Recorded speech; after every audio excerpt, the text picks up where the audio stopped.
Hi guys, in today's video we are going to be looking at how we can spice up our studio background by adding some background to it. Background to background. Does that make sense? We are going to be adding background to our background to make it look more interesting. Like those of us that have been giving our clients the same thing over and over, it's time for us to change and add something to it to make it look more interesting. This is Twisted Creative. I'd like to be honest, my name. It's your first time on this channel. Please do me a favor. Do me a favor by hitting that subscribe button. Not only by hitting that subscribe button, also ring that notification bell so that I don't miss any of the next video. Without wasting much time, let's get into it. This image we are going to be using, if you check around, we have this, and this. I think we should be using any one of this one. It's not really necessary we use all of this because we don't even know what we want to do now. We just have to put heads together and see what is going to be good for this image. So this is the image. Okay, what we have to do, let's just crop this image by unlocking the background image, then increase the size of the image. Increase the size and reposition the image. I believe it's okay like this. Then hit OK.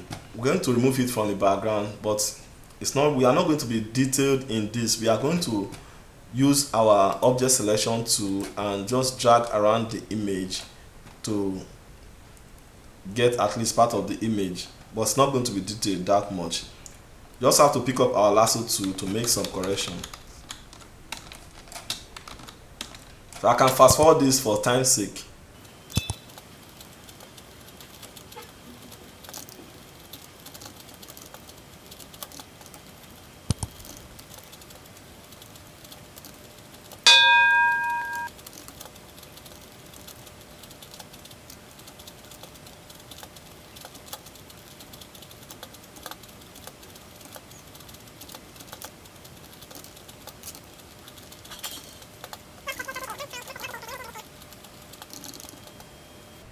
We are removing the downside because it does not really matter. We are not removing the downside of the image, so we have to remove it from selection by using our minus to remove it from selection.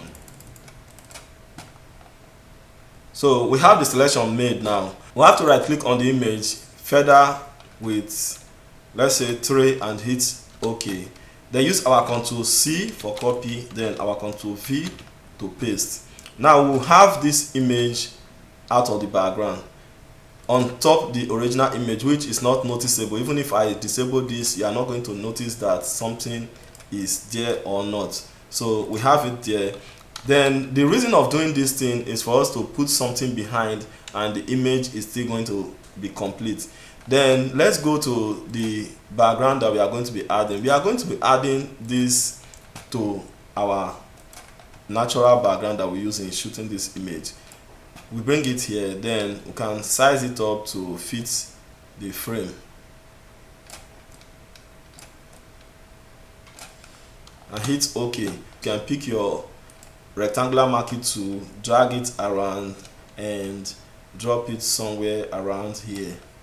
Then feather with 100, hit OK, then delete twice or 3 times. Then use your Ctrl D to remove the selection. Then with this you can go to blend mode and choose any of the blend mode that's going to be matching your background, because this background that I'm using now, it may be different from yours and the blend mode may not match your background. But we are going to be looking, we are going to be checking them one after the other to see what is going to suit our background. Like I noticed that soft light or overlay is going to, let's say soft light. So we pick soft light. We are going to bring it down, or we are going to bring this cutout image and take it to the top of the background. Now we are having this image like it's shot there already. So let's just go and we'll go further by checking if this background is too sharp. We can just select the background and go to filter, then blur, then Gaussian blur. Then we can reduce the blurriness to something like 3 or 4 should be okay. Then hit OK. Now this is what we have now. It's looking interesting. So let's go to our props and bring in something. Let's say let's take this first.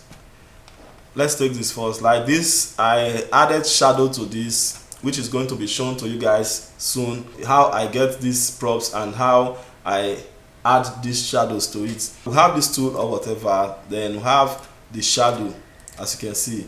Then we are going to be taking two of them, then drop it on our image. So here it is. Then you are going to be looking for your light direction. Like if you check our image now, you will see that we have shadow running to this direction, so this tool, the shadow of this tool can also run to the same direction, as you can see. So let's put this tool on the foreground. We are going to put this tool on the foreground, not the background, because it's not going to fit in anywhere there. So we have to place it somewhere around here. Then let's go for something else. I think this should be okay also, just for teaching sake and for us to understand ourselves and what we are doing. Then we have to take this to this area, then drop it somewhere here.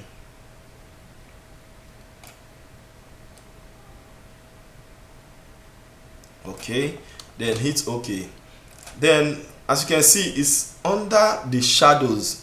It's like it's supposed to be where the shadows are, but it's looking too bright compared to something that is under shadow.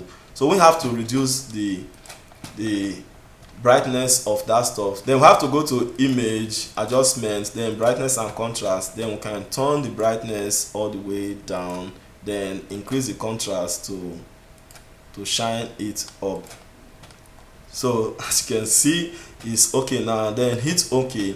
Then you can go for something else, like let's say this should be okay. Let's still try something else, like don't think we have it that much here. Okay, let's see how this is going to look. Like I also added shadow to this, but it's a kind of permanent shadow that cannot be changed. Let's see, add this, let's put it somewhere here.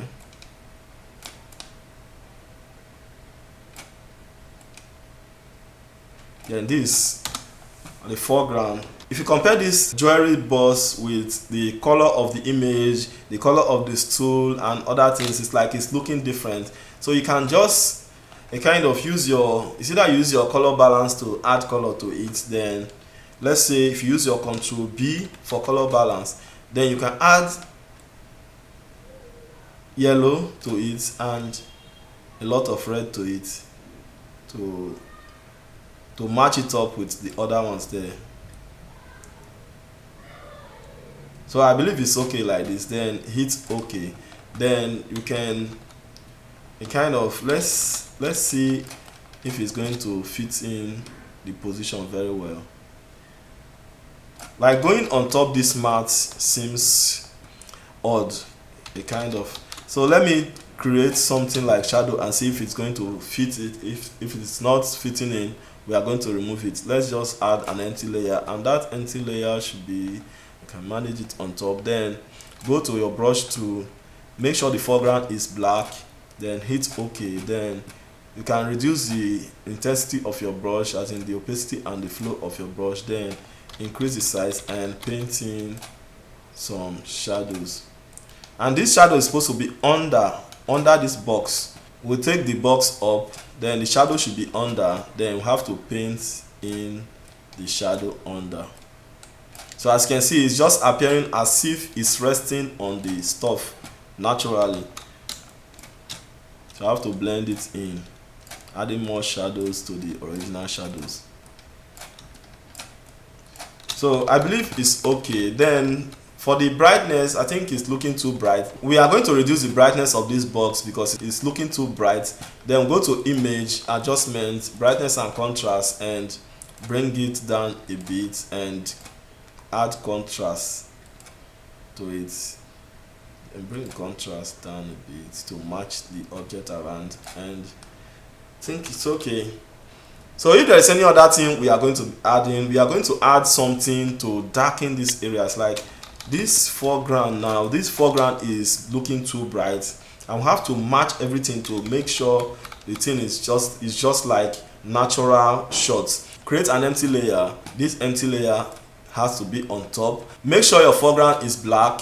Select black for your foreground. You select paint bucket and click on the empty space to turn it to black. Go to your rectangular marquee tool and change it to elliptical marquee tool. Then drag from this end to this other end. Then we have it like this. You can right click and feather with, let's say 200, or let's say 300, 200 should be okay. Then hit OK. Then you delete like twice, 1, 2. Then we have it like this. Use your Ctrl D to deselect. Then you go to your opacity and lower your opacity. It's now looking like controlled light. Now when you have your band doors on your lights and you direct to the image, and you have this kind of shot. So it's now looking amazing. Amazing. So this is it. I think that is it. Isn't it amazing? Yes, as you can see, if you check the before and after, let's hold down our Alt and click on this eye icon. So this is before, this is after, this is before, this is after.